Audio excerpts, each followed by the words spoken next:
Bismillahirrahmanirrahim. Assalamualaikum warahmatullahi wabarakatuh. Waalaikumsalam warahmatullahi wabarakatuh.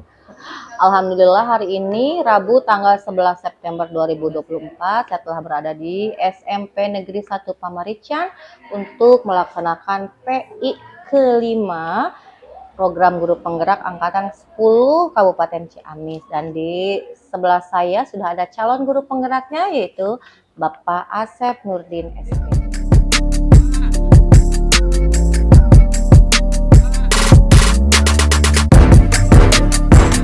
Assalamualaikum Bapak Asep. Waalaikumsalam Ibu Pepe. Bagaimana Bapak kabarnya hari ini? Alhamdulillah sehat dan Sehat. selalu bahagia. Selalu bahagia. Baik, sesuai yang sudah kita jadwalkan ya Pak, dan sudah dikirim juga ke BPGP bahwa hari ini jadwal PI 5. Iya, betul. Iya. Sebelum masuk ke hal-hal yang ingin saya tanyakan lebih dalam, ingin tahu dulu yang pertama, perjalanan Bapak 1 bulan terakhir ini apa saja? Iya. Baik, terima kasih Ibu Pepe untuk kegiatan-kegiatan yang saya lakukan bersama rekan-rekan di sekolah ini. Tentu saja kalau dihitung per kegiatannya banyak juga ya Bu ya, termasuk diantaranya ya menggerakkan anak-anak, siswa-siswi untuk berkegiatan, baik kegiatan keagamaan maupun kegiatan-kegiatan masa lainnya. Seperti kemarin ada kegiatan Hari Olahraga Nasional, kita gebiar melaksanakan upacara, dilanjutkan dengan senam bersama dan olahraga bersama antara siswa dengan guru. Iya. Terus untuk pembelajaran daringnya PGP gimana Bapak?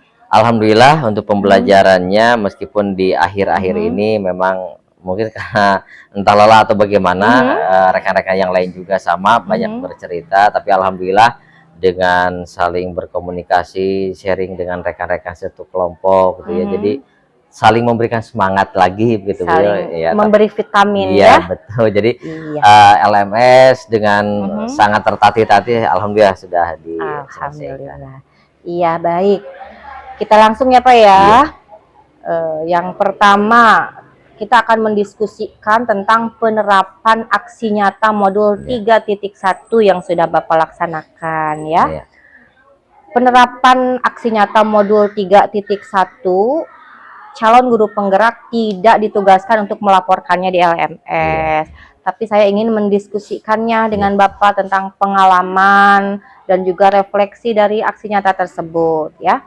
Nah, berdasarkan hasil pemetaan yang telah Bapak lakukan, bagaimana dari aksi nyata tersebut mempengaruhi proses pengambilan keputusan yang dilakukan oleh Bapak?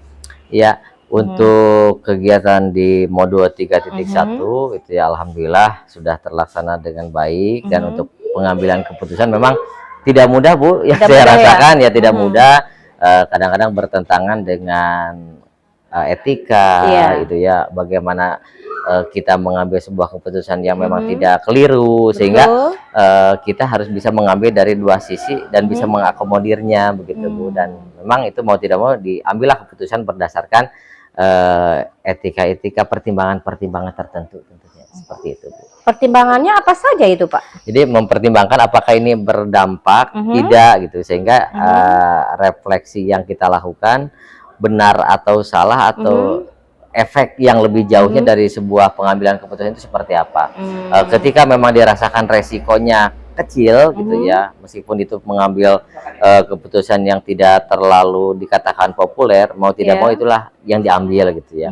Misalnya ya seperti anak gitu ya, anak di satu sisi mereka kognitifnya bagus, tapi di satu sisi karakternya kurang bagus. Itulah yang memang kita ngambil kesimpulan bahwa anak ini sudah baik atau belum gitu ya. Tapi tentu saja ya tadi resikonya besar atau kecil, itulah yang menjadi pertimbangannya. Ketika PI sebelumnya saya juga sempat bertanya ke Bapak pernah mewawancari kepala sekolah ya? Betul. Dalam bagaimana cara mereka mengambil keputusan. Nah, menurut Bapak nih, apakah keputusan yang mereka telah ambil itu perlu dievaluasi perlu dikembangkan atau sudah bagus? Iya, kebetulan saat itu saya mengevaluasi atau bukan mengevaluasi ya, berdiskusi dengan mewawancarai kepala sekolah. Yang pertama dari Pak Wawan Riswandi selaku Kepala SMP Negeri 1 Pamarican, itu dapat dikatakan ya mohon maaf kalau lahirannya lahiran 70-an lah gitu ya. Nah kemudian yang satu lagi kebetulan kita ngambil dari 2 generasi nih yang agak jauh. Yang satu lagi Ibu Juli Lestari dari SDN 3 Marga Jaya, dan beliau kalau tidak salah lah 9495-an lahirannya, sehingga itu kan agak jauh dia. Itulah yang kita ambil. Nah kemudian ketika sudah wawancara, apa yang mereka ambil dalam suatu keputusan di yang pertama itu, Pak Wawan mungkin tidak terlalu banyak tantangan, sebab beliau merasa ada di posisi ya selain daripada posisi sebagai kepala sekolah ya secara usia juga matang lah, seperti itu. Nah kemudian yang kedua, cerita-cerita dari Ibu Juli yang saat itu menjadi kepala SD 3 angkatan yang terakhir kemarin gitu ya, lahiran 95-an. Beliau mengatakan bahwa karena yang dipimpinnya usianya lebih tua dari yang dia sampaikan, misalnya ada bapak dan ibu guru yang kesiangan umpamanya, itu ditegur gak berani.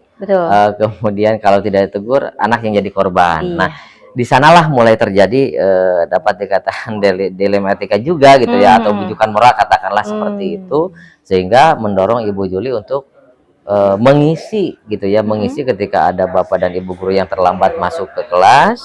Itu sebab Bu Juli itu meskipun agak jauh dari rumahnya ke sekolah, tapi tidak pernah kesiangan. Akhirnya dialah yang menginfal. Nah, inilah yang menjadi bahan renungan bagi saya, Pak Asep, katanya. Bagaimana ingin mengubah pola-pola seperti ini, saya meningkatkan keberanian saya untuk menyapa senior-senior saya, sementara tidak mungkin setiap hari saya harus menginfalnya seperti itu ya. Jadi betul, berarti generasi milenial ya. Generasi milenial, ya. Betul. Iya, dan salah satu ciri khas generasi milenial itu memang semangatnya luar biasa, hanya katanya mudah stres loh Pak. Betul. Iya, tadi Bapak menyinggung tentang ada bujukan moral sama dilema etika. Ini juga dipelajari ya Pak di modul ya? Betul, dipelajari ya, benar versus salah gitu ya, benar versus benar kan, seperti itu. Sehingga yang mungkin kalau benar versus salah, kalau tidak salah bujukan moral itu tidak terlalu sulit ya, sehingga kita sudah tahu bahwa ini benar, ini salah. Tetapi yang berbenturan adalah ketika benar dengan benar. Dilema etika itu ya. Dilema etika. Jadi ketika berbicara dilema etika, benar dengan benar, kadang-kadang kita dihadapkan pada persoalan yang ya benar-benar dilematis. Misalnya ketika si A misalnya ya satu waktu ingin ada kegiatan A, sementara di satu waktu juga si B ingin mengadakan satu kegiatan yang sama. Dua-duanya sama benar gitu ya, tetapi ketika harus memilih salah satu karena berkaitan dengan anggaran dan lain sebagainya, maka di sanalah terjadi dilema. Iya, kita pingin yang konkretnya deh. Sekarang saya pingin tahu dilema etika dan bujukan moral itu tentu sudah pernah Bapak alami. Bisa diberikan contohnya? Kalau saya sebagai pembelajar gitu ya, sebagai guru merasakan di lapangan itu ketika di kelas misalnya berkaitan dengan siswa. Kalau dengan teman sejawat nggak terlalu sih, nggak terlalu. Tapi kalau dengan siswa, misal di kelas itu kan sekarang banyak siswa yang karena tidak ada larangan membawa HP ya Bu ya, gitu. Jadi yang pertama, ketika posisi si anak itu secara akademiknya bagus, kemudian kehadirannya kurang bagus, nah sementara di akhir ini harus mengambil nilai rapotnya berapa. Nah, di sisi lain ada juga siswa yang nilai akademiknya biasa saja, tapi kehadiran dan keaktifannya tinggi, sementara kita harus mengambil lagi. Nah, pengambilan nilai itu kan kalau secara teori mungkin mengambil dari satu kompetensi gitu ya, mau tidak mau dari satu kompetensi, sementara yang kita ambil itu ya dengan pertimbangan lain. Sempat sih seperti itu yang jadi dilema ya. Dilema juga. Terus Bapak mengambil keputusannya? Nah, akhirnya kalau mengambil keputusan itu, satu memang kompetensi tetap jadi bahan acuan. Nah, kemudian yang kedua dari kehadiran itu kan motivasi, ada tidak motivasi, kesungguhannya gitu ya. Kemudian yang ketiga dari keaktifan, artinya ada aktivitas lain yang positif yang ia lakukan yang berdampak pada kemajuan lembaga seperti itu. Iya. Kalau bujukan moral seperti Nah, apa? kalau bujukan moral ya benar dengan salah begitu ya, benar dengan salah sudah pasti. Misalnya ya seperti kasus yang pertama tadi ya, ada anak yang pintar tapi dia jarang sekolah. Secara ulangan akhir pasti nilainya bagus karena berbagai hal lah gitu ya, karena memang ada HP dan sebagainya. Tetapi itu ya mau tidak mau ya salah juga kalau persentase kehadirannya melebihi ambang batas begitu. Itulah yang saya rasakan, biasanya anak yang pintar tapi jarang sekolah ada gitu, masih ada sekarang seperti itu. Itu kan tentang bujukan moral dan dilema etika. Dilema etika. Tentunya Bapak juga pernah belajar ada rumus kan yang 4, 3, 9. Iya. Iya. Ya. Apa itu Pak rumus 4, Ya, 3, 9? rumus 39 ya, 3 prinsip itu kan. 3 prinsip dan 9 tantangan atau langkah-langkah yang harus ditempuh ketika ada di fase bujukan moral dan dilema etika begitu ya. Jadi yang saya ingat yaitu yang 3 prinsip gitu ya. Ada yang berpikir berpikir kepedulian gitu ya, kemudian ada berpikir hasil akhir gitu kan, berpikir prosesnya. Sehingga dengan prinsip-prinsip yang 3 itu kadang-kadang kita mau mana nih prioritasnya gitu. Betul. Seperti itu. 4 paradigma, 3 prinsip, 9 langkah pengambil keputusan. Iya. Bapak yang sering tertukar. Bapak sudah dibekali ini ilmunya, dan jangan sampai nanti udah lewat program ini udah aja. Tapi ini harus lebih diperdalam mudah-mudahan ya Pak ya. Amin, mudah-mudahan. Nah, selanjutnya nih yang Bapak ingat dari 9 langkah itu apa Pak? Ada yang ingat nggak? Itu refleksi ya. Refleksi. Jadi yang paling ingat karena mungkin sering dilakukan. Jadi refleksi setelah di tahapan awal gitu ya, tahapan setelah adanya dilema etika, kemudian terjadi bujukan moral, maka adakan refleksi. Refleksi itu sebagai bahan renungan gitu ya, bahan renungan apakah yang sudah kita ambil itu adalah hal yang tepat atau tidak, apakah keputusan kita yang keluarkan itu keputusan yang populer atau yang tidak populer. Oke, baik, kita lanjut ya Pak ya. Tentang rancangan program yang berdampak pada murid. Apakah Bapak sudah membuat rancangan program yang berdampak pada murid Pak di sini? Iya sudah, kemarin kita karena memang melihat dari raport pendidikan ya Bu, dasarnya dari sana ada 2 sisi yang memang harus diperbaiki. Yang pertama berkaitan dengan budaya literasi, kemudian yang kedua kemampuan anak dalam bernumerasi. Jadi semuanya ada di asesmen sebetulnya di raport pendidikan yang masih berwarna oranye. Nah, berkaitan dengan itu maka saya merancang sebuah giat yang akan dilaksanakan, yaitu berkaitan dengan meningkatkan motivasi anak untuk berliterasi. Nah, tetapi meningkatkan motivasi anak untuk berliterasi gitu ya. Tetapi bagaimana caranya, langkah awal supaya mereka mulai menyadari gitu ya. Sebab kalau berbicara literasi kan berbicara membaca dari buku, kemudian ada perpustakaan, baik perpustakaan umum maupun perpustakaan yang ada di sekolah ataupun perpustakaan di kelas, misalnya pojok baca. Nah, tetapi jika situasinya berkata lain bahwa ternyata bukunya terbatas, bahan bacanya terbatas, maka kita coba dengan dunianya begitu ya. Sebab mereka itu dunia digital. Kemudian setiap hari membawa HP ke sekolah, maka itulah yang digunakan media itu gitu ya. Bagaimana kita caranya membaca, apakah mengirim teks via WA group atau bagaimana, itu mungkin yang menjadi langkah awal. Jadi ini masih berbentuk rancangan ya? Sudah terlaksana, sudah dilaksanakan. Nah, tetapi di aksi nyatanya, di rancangan aksi nyata ya Bu ya, meskipun belum selesai, di rancangan aksi nyatanya maka masih tetap dari literasi, cuma diturunkan lebih spesifik karena di sini yang dibutuhkan dan yang paling bukan nol ya, kurang lah ya, harus ditingkatkan. Misalnya di pembelajaran bahasa Indonesia itu pengenalan dunia sastra. Nah, jadi pengembangan dunia sastra. Jadi literasinya literasi sastra gitu ya, baca pantun, baca puisi gitu ya, sehingga mereka akan tersadar bahwa oh ternyata literasi itu kan tadinya bersifat umum gitu ya, bersifat umum, apapun yang mereka baca ya. Nah, kemudian di aksi nyatanya kita lebih spesifikkan lagi dengan kebutuhan, karena memang kami ada di praktisi komunitas praktisi bahasa Indonesia, sehingga berdiskusi dengan rekan-rekan se-MGMP di sekolah, ada 5 orang guru bahasa Indonesia. Maka kita coba nih formula ini gitu ya, meningkatkan kembali motivasi anak untuk mau membaca atau berliterasi puisi gitu ya. Kalau tidak salah gerakan apa ya, Gertalipu ya, gerakan cinta literasi puisi. Oh iya, kebetulan gini, rekan Bapak sesama CGP kan sama guru bahasa Indonesia juga. Iya betul. Sama bahasannya literasi gitu, karena seperti tadi rapot pendidikan juga sama, karena memang mungkin di mana-mana literasi numerasinya agak rendah ya Pak ya. Rendah. Dan supaya anak-anak menarik, katanya ada programnya pun diberi nama supaya mereka familiar dengan namanya, akhirnya dikasih nama gelis. Gelis ya, gerakan Geulis gitu, ada U-nya. Jadi gerakan U-nya saya lupa. Jadi ada gelis. Nah, di sini pun supaya anak jreng gitu. Ada namanya juga kan? Ada. Apa tadi namanya, Bapak? Tadi sementara itu rancangannya Gertalipu. Gertalipu. Ya, gerakan cinta. Gerakan cinta. Literasi puisi. Gertalipu. Ya. Gerakan cinta, li-nya literasi, punya puisi. Gitu. Memang belum tidak terlalu familiar sih kalau istilahnya, hanya mengambil akronim saja dulu gitu ya. Itu masih dalam proses penyempurnaan. Itu cuma itu baru rancangan asli nyata seperti itu. Iya.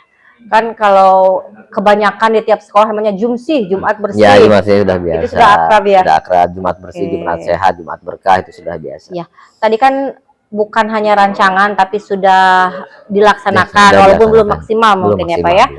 Nah, dukungan yang Bapak butuhkan untuk menerapkan program ini? Ya, kalau dukungan mungkin dari rekan-rekan maupun dari lembaga memang sudah ada. Termasuk sekaligus kita mengapa anak bawa HP, sekaligus mereka selalu diingatkan akan pentingnya akun belajar ID gitu. Jadi setiap anak yang datang ke sekolah itu wajib harus mengaktifkan ID belajarnya. Paling tidak ketika ada asesmen yang akan dilakukan oleh guru via aplikasi PMM kan bisa mudah gitu disebar kalau mereka sudah mengakses belajar ID gitu ya. Tapi dukungannya mungkin masih ada sih siswa yang belum bisa bawa HP, ataupun juga kadang-kadang kuotanya terbatas, ataupun ID belajar bermasalah, itu mungkin dukungan dari sekolah sedang berjalan.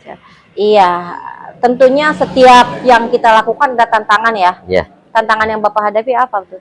Untuk tantangan sejauh ini, yang pertama karena tadi menggunakan medianya media alat komunikasi, ada dua tantangan sebetulnya. Yang pertama mungkin jadi akses jaringan, terkadang kalau mati lampu kan ya seperti inilah kalau di daerah.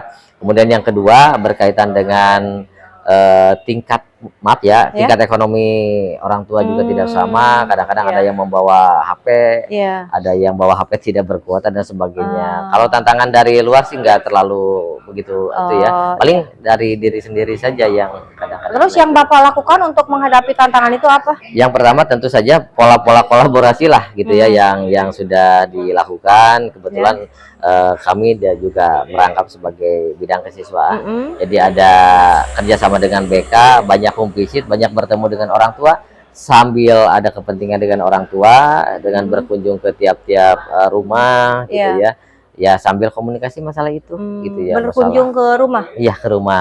Jadi kita nginduk ke guru BP atau BK bersama wali kelas. Kalau yang dikunjungi tidak hanya yang sakit atau yang alpa saja, itu kadang-kadang ya sesekali kan home visit itu perlu dilakukan oleh wali kelas gitu ya. Wali kelas juga kan harus tahu 32 anak dengan 32 alamat, 32 orang tua itu harus Nah, program itulah yang saya ikut itu sekalian gitu ya. Sampaikan kepada orang tua bahwa alat komunikasinya apakah bisa diperbaiki gitu kan, atau seperti itu. Iya, paham. 70% sih kalau tidak salah, 70%-an lah. 70% anak sudah bisa mengakses. Ya, baik, selanjutnya tentang perkembangan komunitas praktisi nih, Pak. Ya. Di sini tentunya kan sudah ada istilah kombel ataupun apa. Nah, bisa diceritakan Bapak? Ya, betul. Untuk komunitas praktisi atau kombel ya, saya sudah membentuk dengan rekan-rekan dari guru transformatif dengan Pak Kepala Sekolah yang pengalaman itu ya, kita iseng-iseng akan mengadakan webinar. Oh gitu iya, Bapak pernah cerita juga itu gimana Pak? Sambil diceritain. Jadi mengadakan webinar, ceritanya saya sebagai moderator, Ibu Hera dari CGT sebagai narasumber, kemudian yang lainnya sudah diundang. Saya tidak menyadari bahwa PMM itu adalah berskup nasional gitu ya. Jadi undangannya dikirim, waktunya dikirim, tema judul kegiatan webinar dikirim. Ternyata waktu itu temanya apa? Pembelajaran penerapan pembelajaran berdiferensiasi yang terintegrasi dengan KSE gitu saat itu. Itu mungkin yang lagi hot, lagi menarik gitu ya. Nah, akhirnya kan dari Aceh, dari Papua, dari Lampung saat itu kok namanya asing-asing gitu ya. Yang salahnya itu langsung ditautkan dengan grup sekolah gitu ya. Kan banyak orang asing masuk gitu ya. Oh, ternyata ini sebelumnya nasional dan ini bukan bahan untuk main-main juga gitu.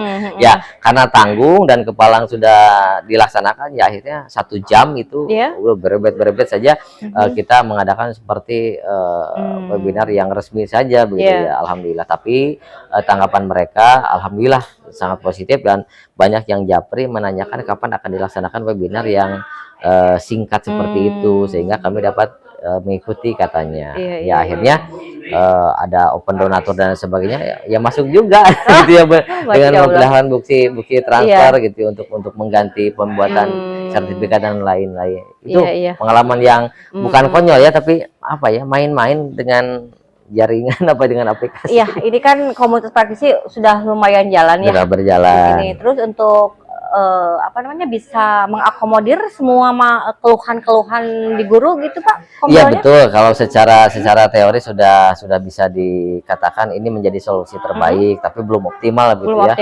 Sebab ketika kawan-kawan yang lain banyak konsul kepada kami tentang RPP dan modul ajar, kebanyakan pembelajaran berdiferensiasi dan KSE-nya itu belum dicantumkan. Nah, sehingga kami selalu memberikan gambaran bahwa perlu loh KSE dan diferensiasi pembelajarannya dicantumkan. Iya. Nah, apa saja perubahan yang nampak setelah Kombel ini berjalan semakin aktif akhir-akhir ini? Yang pertama tentu banyak sharing session gitu ya antara kawan-kawan, rekan-rekan teman sejawat di sekolah. Jumlah guru 32, banyak juga ya. 32. Alhamdulillah itu bisa saling bertukar informasi. Bahkan ketika mau upload RPP dan modul ajar sebelum observasi di semester sekarang juga mereka banyak ngumpul gitu ya. Jadi silaturahminya semakin erat dan sharingnya juga semakin tidak terbatas gitu. Kapan saja mau sharing ya sharing saja, sebab kita menggunakan sistem kucing itu ya apa-apa dikucingkan, jadi sudah mulai dipraktekkan ya. Dan Pak Kepala alhamdulillah mendorong setiap orang yang komunikasi jadikan sertifikat kucing.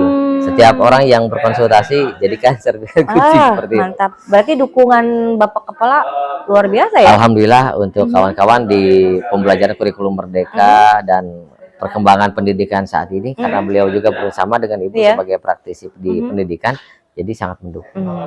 Iya, baik. Selanjutnya nih, tentunya Bapak kan sudah melaksanakan observasi kelas ke rekan sejawat ya. Iya, betul. Terus tadi juga videonya sudah ada ya Pak ya, tentang pasca observasi. Bisa diceritakan Pak? Iya betul.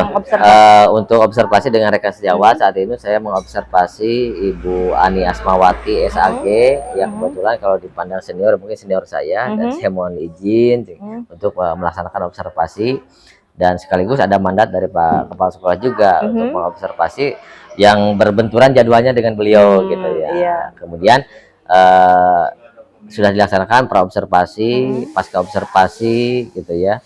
Alhamdulillah setelah saya amati itu 3 jam pelajaran full, sudah mulai ada perubahan dari awalnya ya mungkin dengan pembelajaran yang ya ceramah lah katakan dengan penugasan dan sebagainya, tapi ini sudah mulai bermain kartu gitu ya, dari dalam bentuk misalnya surat Al-Baqarah saat itu surat An-Nisa, jadi ada surat An-Nisa dipenggal kemudian dijadikan sebuah kuis dalam sebuah game yang menarik begitu ya bagi kami, dan alhamdulillah beliau berterima kasih sudah bisa disampaikan bahwa Pak, kalau dulu saya jarang ice breaking gitu ya, kemudian kalau dulu jarang untuk berkomunikasi dengan anak sebelum pembelajaran ya persepsinya gitu ya, tapi semenjak di pas observasi jadi ada persepsinya jalan, ice breakingnya jalan, tahapannya ditempuh begitu Bu. Iya, luar biasa ya. Nah selanjutnya nih Pak, kan sudah 5 bulan ya perjalanan PGP. tentunya banyak sekali modul-modul yang bisa Bapak makan. Teori-teori sudah Bapak kuasai dan implementasinya juga sudah mulai ya. Nah, dari ilmu-ilmu yang Bapak dapat itu, yang paling Bapak kuasai tentang apa ya? Eh, sebetulnya sama saja Bu, berkaitan dengan materi-materi ya sangat sederhana karena belajarnya bareng-bareng. Kemudian kita juga ya sharing-sharing dengan teman sekelompok. Tidak terlalu banyak yang menonjol sih sebetulnya, hanya kebetulan untuk Yang paling Bapak pahami ya gitu. paham sih ya mungkin kucing ya. Kucing. Itu jadi kucing karena kebetulan untuk materi kucing itu sebelum ada program saya ikut di program guru penggerak, sempat ada ikut workshop. Nah, kebetulan materinya tentang kucing dan baru mengerti bahwa kucing itu kata kuncinya memunculkan solusi dari si kucing itu gitu ya. Ya kebetulan yang saya pahami kalau komunikasi kan konsul ya mencari solusi gitu. Betul. Mungkin kucing yang paling menarik sih. Yang paling menarik Yang ya. paling menarik. Terus yang masih membingungkan Bapak gitu dan perlu, aduh ini aku harus memperdalam sekali nih materi ini. Sebetulnya kalau untuk materi yang diperdalam mungkin kebanyakan di modul 3 Bu. Modul 3 ya. Ya, kemudian Kepemimpinan ya. Kepemimpinan sebab pengambilan keputusan dan sebab saya di posisi ya betul dapat dikatakan di pemimpin pembelajaran, tapi bukan di apa ya, bukan di pemimpin lembaga gitu ya, sehingga banyak yang hanya membahas tentang teori saja gitu ya. Mungkin di bab 3 kebanyakan kepemimpinan. Dan ini perlu digali memang. Iya betul. Yang tadi 4, 3, 9 itu harus Bapak pahami ya. Iya. Ya, saya mengapresiasi semangat Bapak yang kadang-kadang tadi kata Bapak pernah down tapi dapat vitamin lagi, dapat energi recharge dari temennya, bangkit lagi. Kemarin sempat nggak ikut pretest, jadi aduh ini tapi ya alhamdulillah ya Pak ya. Iya alhamdulillah. Dan mudah-mudahan besok nih 1 bulan lagi kan? Iya 1 bulan. Harus lagi dijaga semangatnya Bapak ya. Siap siap. Iya. Dan untuk PI 6 karena saya perlu mengingatkan ke Bapak kan Bapak harus menyebarkan angket ya. Iya. Menyebarkan, mengumpulkan, jadi jangan hanya disebar aja. Iya. Menyebarkan, mengumpulkan dan menginput survei. Iya. Ya, tentang kompetensi guru penggerak. Dan ini harus dilakukan sebelum pelaksanaan PI 6 nanti. Siap, siap. Ya, jadi itu ketika saya PI 6 berarti sudah selesai ya Pak, seperti itu. Dan tentunya Bapak udah tahu ya ke kepala sekolah, ke 5 orang guru, 5 ke 5 siswa. Iya betul. Dan ada satu lagi, CGP harus mengisi self evaluation. Jadi mengevaluasi diri sendiri juga ada ya. Terus nanti di PI 6 ini Bapak harus melakukan diskusi terkait pemetaan aset. Jadi silahkan Bapak buat jadwal diskusi pemetaan aset bersama kepala sekolah, terus mengundang aktor yang terlibat dalam diskusi.